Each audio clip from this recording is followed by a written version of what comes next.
দিচ্ছে, স্লোগান বন্ধ করতে হবে, মাইক বন্ধ করতে হবে। আমরা স্লোগান বন্ধ করে দিই, স্লোগান বন্ধ করি। চেয়ারম্যান সাহেব, চেয়ারম্যান সাহেব নির্দেশনা দিয়েছে, স্লোগান বন্ধ করেন। আপনাদের কিন্তু কে কে স্লোগান দিচ্ছেন উনি কিন্তু দেখছেন, তারা কিন্তু আইডেন্টিফাই হয়ে যাবেন। আপনারা তার বক্তব্যের চাইতে তো আপনাদের স্লোগান বেশি মূল্যবান না। আপনারা স্লোগান বন্ধ করেন।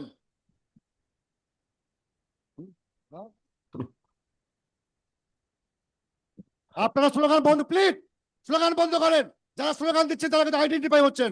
আমাদের নেতা বক্তব্য শুরু করবেন। স্লোগান চেয়ারম্যান সাহেব। ক্যামেরাম্যান যে আছেন আমাকে এইভাবে দেখান, সামনে যারা আছে আমি তাদেরকে দেখতে চাইছি, সামনে যে নেতাকর্মী যারা। স্লোগান বন্ধ হবে, স্লোগান বন্ধ হবে। সকলেই বসে যান। এ ভাই, তোমার নাম তো জানি না, কালো গেঞ্জি পরে তুমি সামনে এই যে মাঝামাঝি জায়গায় আছো, তোমার হাতের মাইকটা বন্ধ করো। কালো গেঞ্জি পরে স্লোগান কালো দিচ্ছ, কালো গেঞ্জি পরে বসো। কে আছে? এর কালো গেঞ্জি পরে কে ঠিক আছে, আছে এখানে? বসো বসো বসো, এই তোমার বন্ধ বসতে করো হবে। গেঞ্জি পরে মাইক। এই কালো গেঞ্জি মাইকটা বন্ধ করো। এই কালো গেঞ্জি পরে কে আছে মাইক বন্ধ করো। এই বাক্কাই কালো গেঞ্জি পরে, এই গামছা আচ্ছা, মাথায় কে আছে বন্ধ করো। শাহিন, শাহিন আপনিও বসেন। শাহিন শওকত আপনিও বসেন দয়া করে।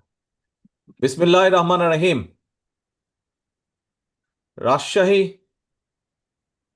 মহানগরী কাউন্সিল, দ্বিবার্ষিক কাউন্সিল 2025 উপলক্ষে মহানগরী বিএনপি আয়োজিত আজকের এই সম্মেলন অনুষ্ঠানের সম্মানিত সভাপতি জনাব অ্যাডভোকেট এরশাদ আলী ঈশা, মঞ্চে উপস্থিত বাংলাদেশ জাতীয়তাবাদী দলের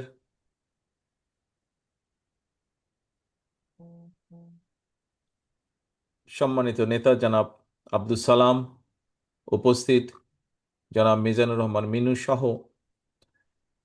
সিনিয়র নেতৃবৃন্দ যারা আছেন জেলা এবং মহানগরী পর্যায়ে, এবং আমার সামনে উপস্থিত কাউন্সিলর বৃন্দ, মহানগরীর কাউন্সিলর বৃন্দ, আসসালামু আলাইকুম। প্রিয় ভাই বোনেরা, আজকে আমরা সকলে এখানে একত্রিত হয়েছি রাজশাহী মহানগরী বিএনপির কাউন্সিল উপলক্ষে। এখানে আমরা একত্রিত হয়েছি, আমরা এতক্ষণ আমাদের বিভিন্ন নেতৃবৃন্দের বক্তব্য শুনলাম। আমরা আমাদের সকল নেতৃবৃন্দ তাদের বক্তব্যে তুলে ধরেছেন এই দেশের পুনর্গঠন, দেশের মানুষের রাজনৈতিক অধিকার প্রতিষ্ঠার জন্য আমাদের এই প্রিয় দলের নেতাকর্মীরা কিভাবে বিভিন্ন সময় বিভিন্ন ভূমিকা রেখেছেন বা অবদান রেখেছেন। প্রিয় ভাই বোনেরা, বিগত এক যুগেরও বেশি সময় ধরে বাংলাদেশ জাতীয়তাবাদী দল এবং বাংলাদেশের আরও অনেকগুলো যারা গণতন্ত্রে বিশ্বাস করে, এরকম অনেকগুলো গণতান্ত্রিক দল, রাজনৈতিক দল, তারা স্বৈরাচারের বিরুদ্ধে রাজপথে জনগণের অধিকার, রাজনৈতিক অধিকার প্রতিষ্ঠার লক্ষ্যে আন্দোলন অব্যাহত রেখেছিল।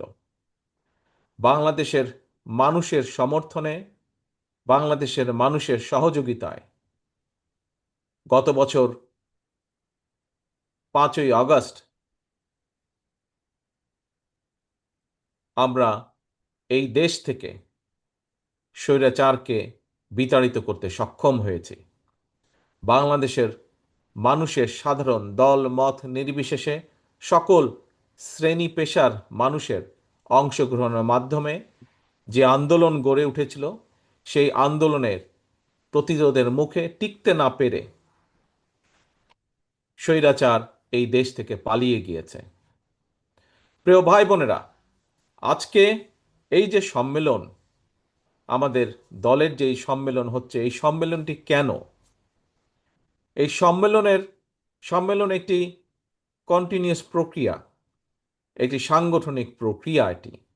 এই সাংগঠনিক প্রক্রিয়া পালনের মাধ্যমে, এই সাংগঠনিক প্রক্রিয়াটিকে অব্যাহতভাবে চালানোর মাধ্যমে আমরা দলকে, একটি রাজনৈতিক দলকে আমরা সুসংগঠিত করি, দলকে আমরা ধীরে ধীরে গড়ে তুলি, দলের ভিত্তিকে আমরা ধীরে ধীরে জনগণের মধ্যে নিয়ে যাই, দলের উদ্দেশ্য, দলের লক্ষ্য, দলের আদর্শকে আমরা সংগঠনের মাধ্যমে জনগণের মধ্যে নিয়ে যাই।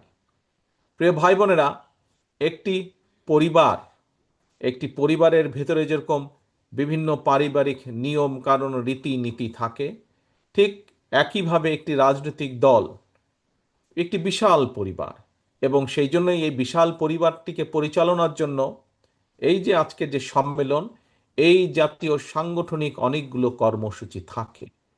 এই ধরনের কর্মসূচির মাধ্যমে আমরা দলকে পরিচালনা করি এবং একইভাবে দলের আদর্শ, নীতি, উদ্দেশ্য, লক্ষ্য আমরা জনগণের মাঝে পৌঁছে দিই। কারণ একটি রাজনৈতিক দলের লক্ষ্য এবং উদ্দেশ্যই হচ্ছে দেশ এবং দেশের জনগণ। দেশকে কিভাবে উন্নত করা যায়, দেশের সার্বভৌমত্ব, স্বাধীনতা কিভাবে রক্ষা করা যায়, একই সাথে দেশের ভিতরে যে জনগণ আছে সেই জনগণের জন্য, জনগণের উন্নত জীবনযাত্রার জন্য লক্ষ্য রেখে রাজনৈতিক দলের কর্ম পরিকল্পনা থাকে।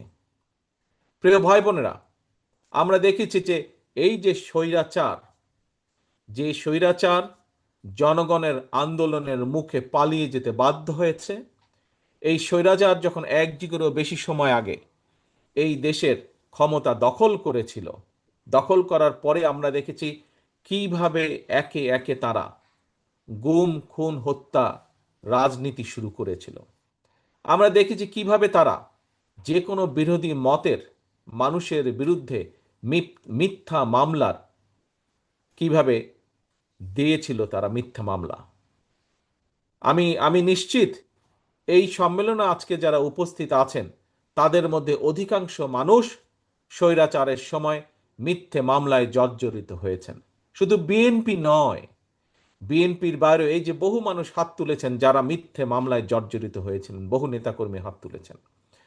শুধু বিএনপি নয় প্রিয় ভাই বোনেরা, বিএনপির বাইরেও বহু রাজনৈতিক দল যারা আমাদের সাথে রাজপথে ছিল, আপনাদের সহকর্মী ছিল, আপনাদের পাশে ছিল, ছোট বড় যেমনই দল হোক না কেন, যেই রাজনৈতিক দলগুলো এই দেশের মানুষের অধিকার আদায়ের সোচ্চার ছিল, অধিকার আদায়ের লক্ষ্যে সোচ্চার ছিল, প্রত্যেকটি রাজনৈতিক দল যারা স্বৈরাচারের বিরুদ্ধে দাঁড়িয়েছিল প্রত্যেকের বিরুদ্ধে তারা মিথ্যে মামলা দিয়েছে। প্রত্যেকটি দলের নেতাকর্মীদেরকে তারা গুম করেছে, খুন করেছে। শুধু গুম খুন করেনি, আমরা যারা রাজনীতি করেছি, আমরা আমাদের দায়িত্ব বোধ থেকে অন্যায়ের বিরুদ্ধে প্রতিবাদ করেছি। কিন্তু আমাদের পরিবারের যারা রাজনীতি করে নাই, স্বৈরাচারের সময় আমরা দেখেছি আমাদের হাজার হাজার লক্ষ লক্ষ নেতাকর্মীর পরিবার বর্গকেও অত্যাচার করা হয়েছে, নির্যাতিত করা হয়েছে।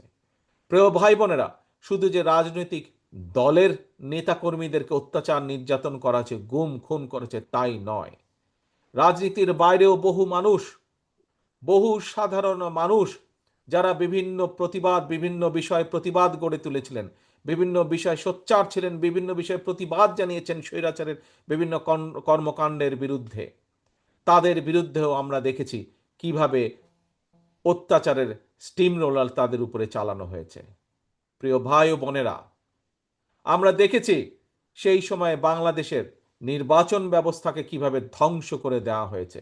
সেটি স্থানীয় নির্বাচন হোক, সেটি কোনো ট্রেড বডি ইলেকশন হোক, কোনো ইউনিয়নের ইলেকশন হোক, সেটি জাতীয় নির্বাচন হোক না কেন, অর্থাৎ প্রতিটি পর্যায়ে, সেটি মসজিদ কমিটি নির্বাচন থেকে শুরু করে, মার্কেট কমিটি নির্বাচন থেকে শুরু করে, সেটি স্থানীয় পর্যায়ে নির্বাচন থেকে শুরু করে জাতীয় পর্যায়ের নির্বাচন, প্রতিটি নির্বাচনী ব্যবস্থাকে ভেঙে চুরে গোড়মার করে দেওয়া হয়েছে।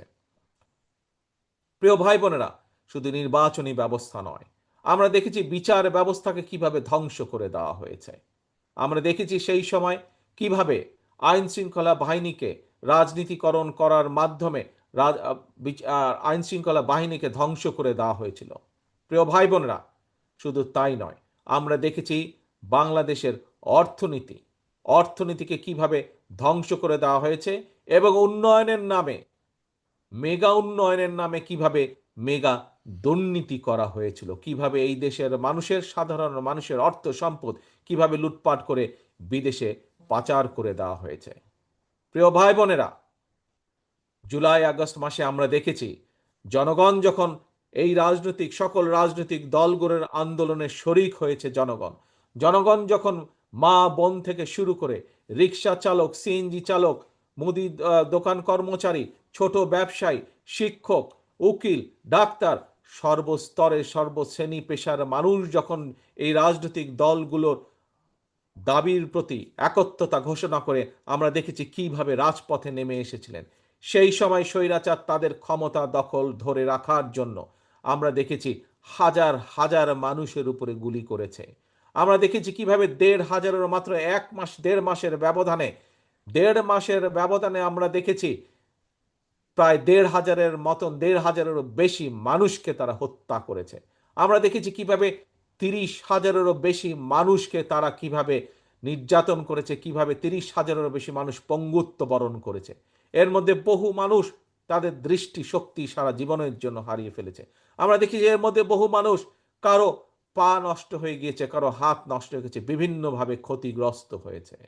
প্রিয় ভাই বোনেরা, তবে বাংলাদেশের মানুষের সর্বাত্মক চেষ্টায় সহযোগিতায় আলহামদুলিল্লাহ আল্লাহর রহমতে আমরা সফল হয়েছি। আমরা এই দেশ থেকে স্বৈরাচারকে বিতাড়িত করতে সক্ষম হয়েছি। প্রিয় ভাই বোনেরা, এখন স্বৈরাচার বিতাড়িত হয়েছে।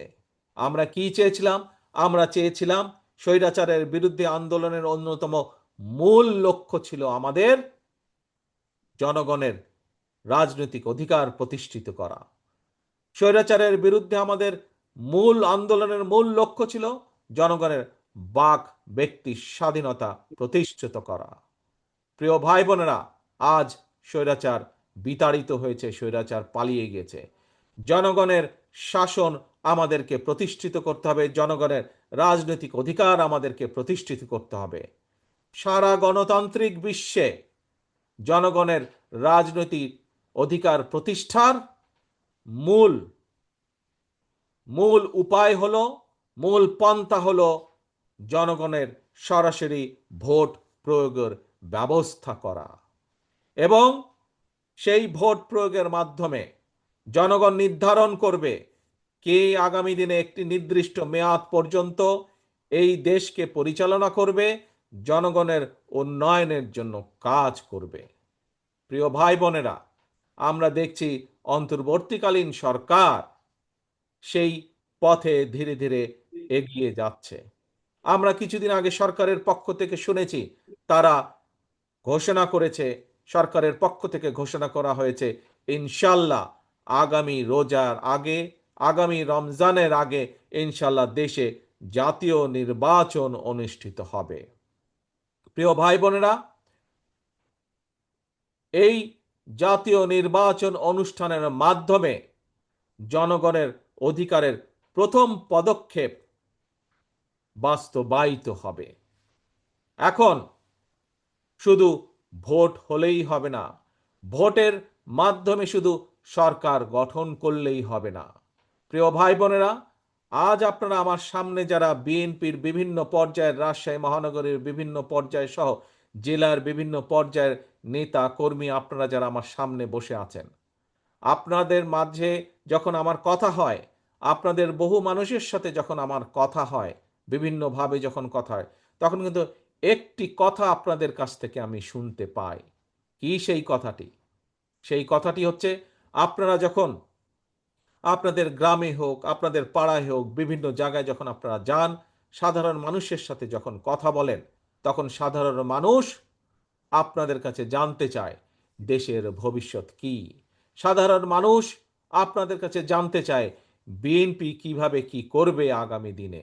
অর্থাৎ এই যে কথাগুলো আপনাদের কাছে জানতে চায়, কেন জানতে চায়? কি ভাইরা, আপনাদের কি ধারণা আছে কেন জানতে চায়? ধারণা আছে? কারণ বাংলাদেশের জনগণ, বাংলাদেশের অধিকাংশ জনগণ বিএনপির উপরে আস্থা রাখতে চায়, এবং যেহেতু আপনি একজন বিএনপির নেতা বা বিএনপির কর্মী, সেই জন্য সে বা তারা আপনাদের কাছে জানতে চায় দেশ এবং দেশের জনগণের ভবিষ্যৎ কি হবে। প্রিয় ভাই বোনেরা, একটু আগে আমি বলেছি স্বৈরাচার বিতাড়িত হয়েছে, জনগণের রাজনৈতিক অধিকার ধীরে ধীরে প্রতিষ্ঠার দিকে এগিয়ে যাচ্ছে। আগামী নির্বাচনের মাধ্যমে জনগণের রাজনৈতিক অধিকার প্রতিষ্ঠার প্রথম পদক্ষেপ ইনশাল্লাহ বাস্তবায়িত হবে। কিন্তু সেখানে থেমে থাকলে তো চলবে না। আমাদের ইনশাল্লাহ আমরা দৃঢ়ভাবে বিশ্বাস করি আগামী নির্বাচনে ইনশাল্লাহ দেশের অধিকাংশ জনগণের সমর্থন ধানের শীষ তথা বিএনপি পাবে এবং ধানের শীষ এবং বিএনপি পাবার পরে আমাদের সামনে অনেকগুলো চ্যালেঞ্জ আছে।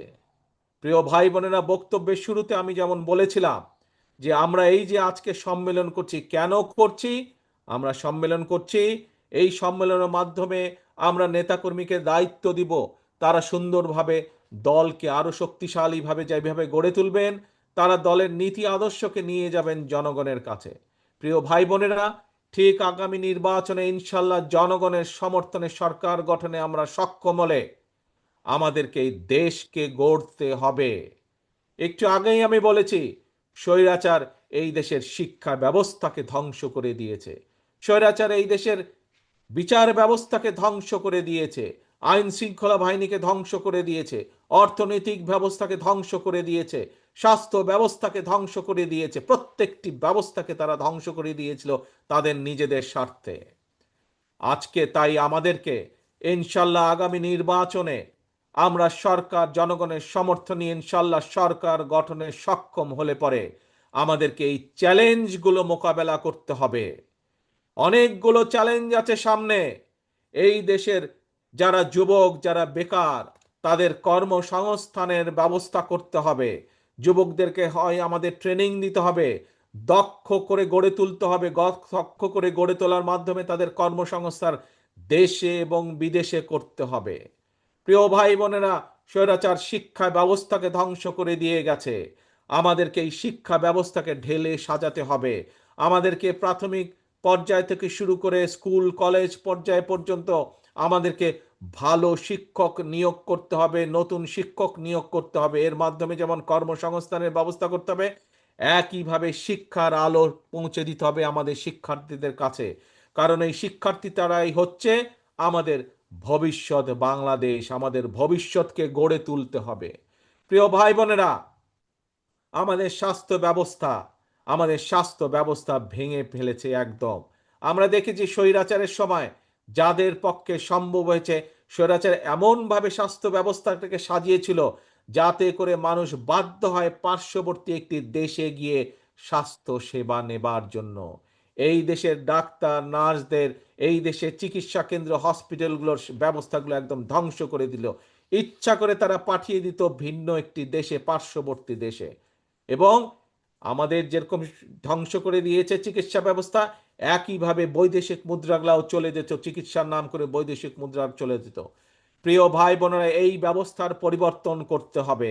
আমাদের নিজেদের ডাক্তার গড়ে তুলতে হবে, নিজেদের নার্স গড়ে তুলতে হবে।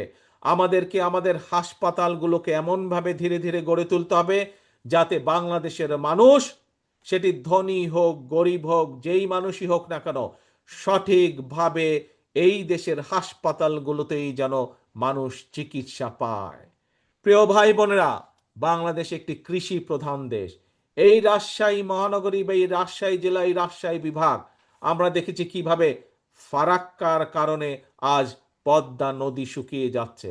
আমরা দেখতে পাচ্ছি কিভাবে একসময় সুজলা সুফলা সবুজের ছায়া ছিল, সেখানে এই পানির অভাবে কিভাবে, পদ্মা নদীর পানির অভাবে কিভাবে চারিদিকে মরুভূমি হয়ে যাচ্ছে ধীরে ধীরে।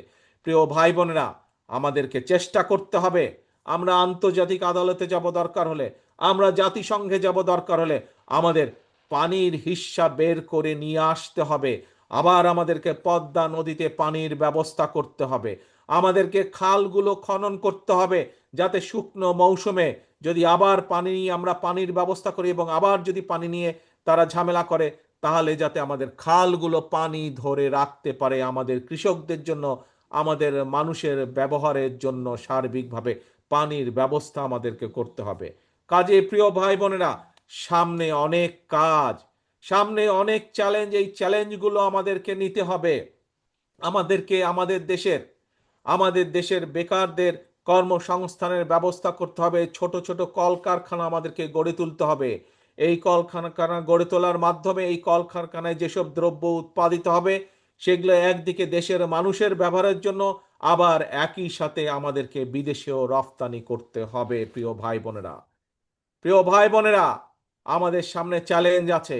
আজ বহু মানুষ বিভিন্ন সমস্যার কারণে বিচারালয়ে যেতে হয়, বিভিন্ন পর্যায়ের বিচার ব্যবস্থার কাছে বহু মানুষকে যেতে হয়, সেটি জমির সমস্যা হোক, বিভিন্ন বিষয় সমস্যা হোক, পারিবারিক হোক, সামাজিক হোক, বিভিন্ন ব্যবসা। কিন্তু আমরা দেখছি কিভাবে বিচার ব্যবস্থার জটিলতার কারণে, দীর্ঘসূত্রিতার কারণে বছরের পর বছর সাধারণ মানুষকে কোর্টের বারান্দায় ঘুরতে হয়। আমাদেরকে এই ব্যবস্থার পরিবর্তন করতে হবে, যাতে করে মানুষ দ্রুত বিচার ব্যবস্থা পায়, দ্রুত বিচার পায়, দ্রুত সুরাহা করতে পারে তার সমস্যার সমাধান। প্রিয় ভাই বোনেরা, আপনাদের সামনে আমি এরকম কতগুলো চ্যালেঞ্জের কথা আজ তুলে ধরেছি। এরকম আরো বহু চ্যালেঞ্জ আছে আমাদের। এই চ্যালেঞ্জগুলো আমাদেরকে মোকাবেলা করতে হবে। কৃষির চ্যালেঞ্জ আছে, কৃষকদেরকে সঠিক সময় বীজের ব্যবস্থা করতে হবে, কৃষকদেরকে সঠিক সময়ে আমাদের সার পৌঁছাতে হবে, কৃষি উৎপাদন আমাদেরকে বাড়াতে হবে।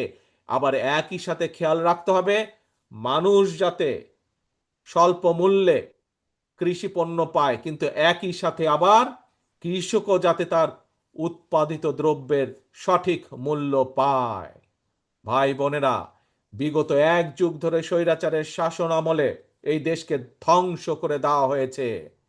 আপনারা যখন মানুষের কাছে যান, মানুষ এই জন্যই আপনাদের কাছে জানতে চায়, কারণ মানুষ বিশ্বাস করে যে একমাত্র বাংলাদেশ জাতীয়তাবাদী দল, একমাত্র আপনাদের প্রিয় দল বিএনপির পক্ষেই সম্ভব ধীরে ধীরে এই দেশকে আবার গড়ে তোলা। এখানে অনেক মুরব্বী উপস্থিত আছেন, বহু মুরব্বী এখানে উপস্থিত আছেন। মুরব্বীদের নিশ্চয়ই খেয়াল আছে, আমরা দেখছিলাম স্বাধীনতার পরে যারা দেশ শাসনে এসেছিল, ক্ষমতায় এসেছিল, আমরা দেখেছি 74 সালে কিভাবে দুর্ভিক্ষে ছেয়ে গেছিল, 75 সালে কিভাবে দুর্ভিক্ষে ছেয়ে গেছিল। কিন্তু পরবর্তীতে আমরা দেখেছি শহীদ জিয়ার আমলে কিভাবে আবার খাদ্য উৎপাদন বৃদ্ধি করার মাধ্যমে দুর্ভিক্ষকে দূর করে আমরা বিদেশে খাদ্য রফতানি করেছিলাম। প্রিয় ভাই বোনেরা, বাংলাদেশ একটি সম্ভাবনাময় দেশ, শুধু প্রয়োজন সঠিকভাবে পরিচালনা করা। আসুন, এই কাজ বিএনপি করে দেখিয়েছে অতীতে।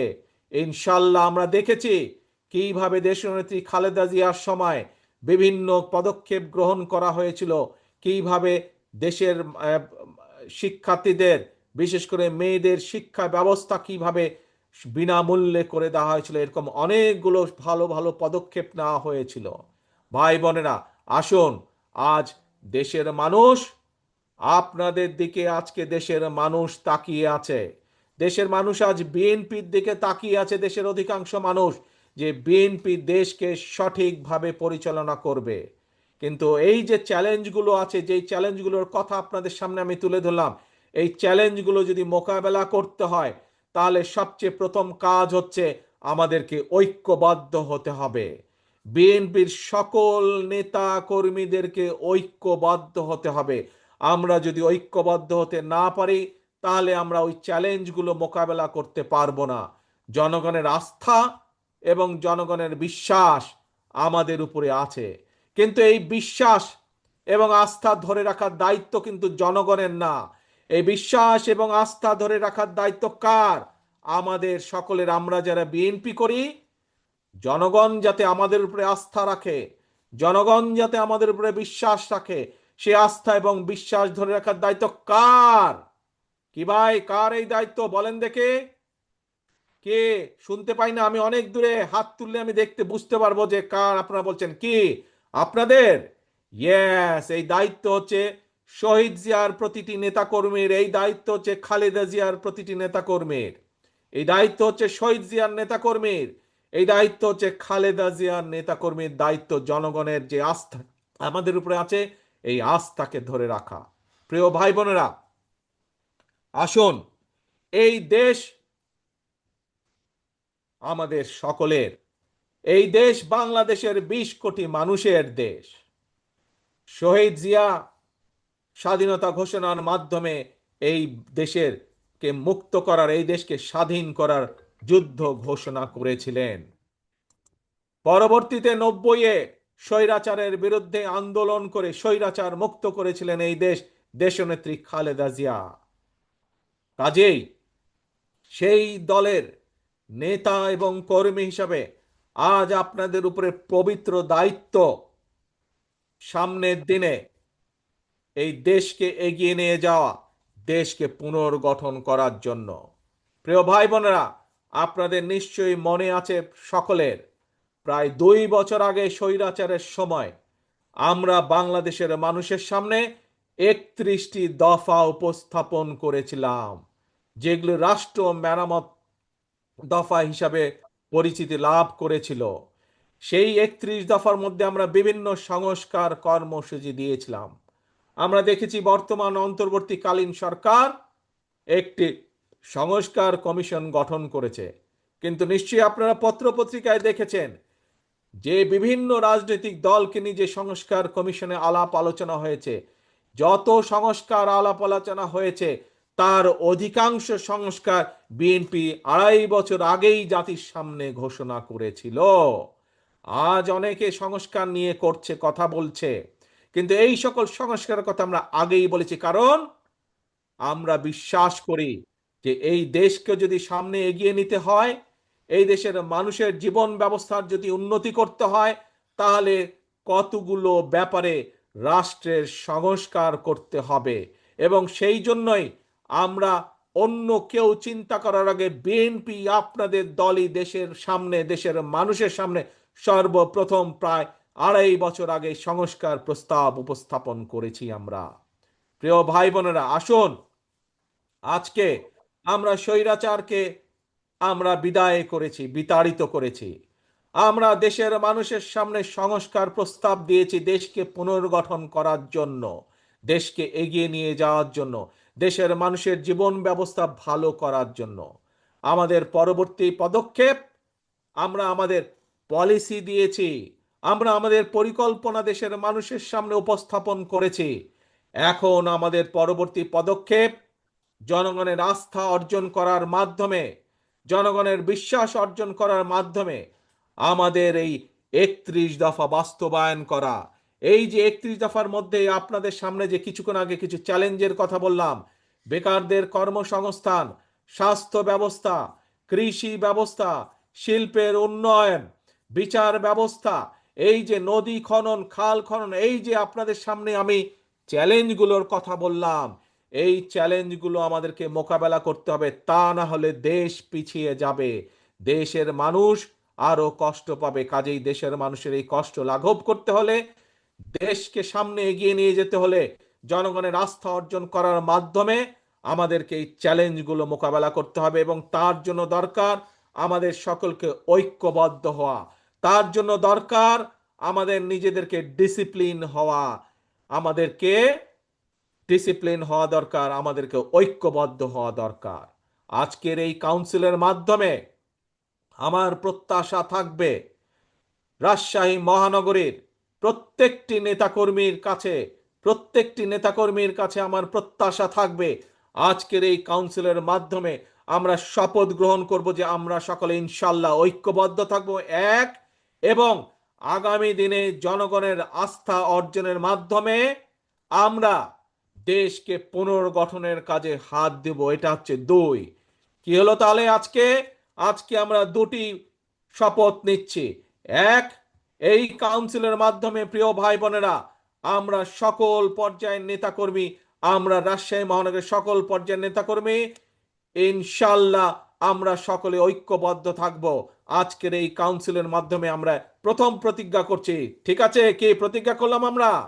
ইনশাল্লাহ আমরা প্রতিজ্ঞা করছি সকল নেতাকর্মী আমরা রাজশাহী মহানগরে ঐক্যবদ্ধ থাকব। 2, কেন ঐক্যবদ্ধ থাকব? ঐক্যবদ্ধ আমরা এজন্যই থাকব যে দেশের মানুষ বিএনপির উপরে আস্থা রাখে, বিশ্বাস করে, তাদের সেই আস্থা এবং বিশ্বাসের মূল্যায়ন করতে হবে।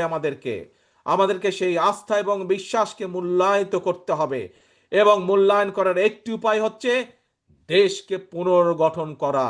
দেশকে পুনর্গঠনের মাধ্যমেই আমরা জনগণের আস্থা ধরে রাখবো। কাজে আসুন, প্রতিজ্ঞা 2টি, এক, ঐক্যবদ্ধ থাকা, 2, আগামী দিনে ইনশাল্লাহ জনগণের আস্থা অর্জনের মাধ্যমে দেশ আমরা পুনর্গঠন করব। যে চ্যালেঞ্জ আছে সেই চ্যালেঞ্জগুলো আমরা মোকাবেলা করে দেশকে সামনে এগিয়ে নিয়ে যাব। প্রিয় ভাই বোনেরা, আজকে তাহলে এই প্রত্যাশা রেখে আজকে এবং আজকের এই সম্মেলনের সফলতা কামনা করে আপনাদের কাছ থেকে বিদায় নিচ্ছি। ইনশাল্লাহ অতি শীঘ্র আপনাদের সামনে সামনাসামনি সরাসরি দেখা হবে ইনশাল্লাহ। সকলে ভালো থাকবেন, সকলে সুস্থ থাকবেন। আল্লাহ হাফেজ। বাংলাদেশ জিন্দাবাদ। বাংলাদেশ জাতীয়তাবাদী দল জিন্দাবাদ। এই পর্যায়ে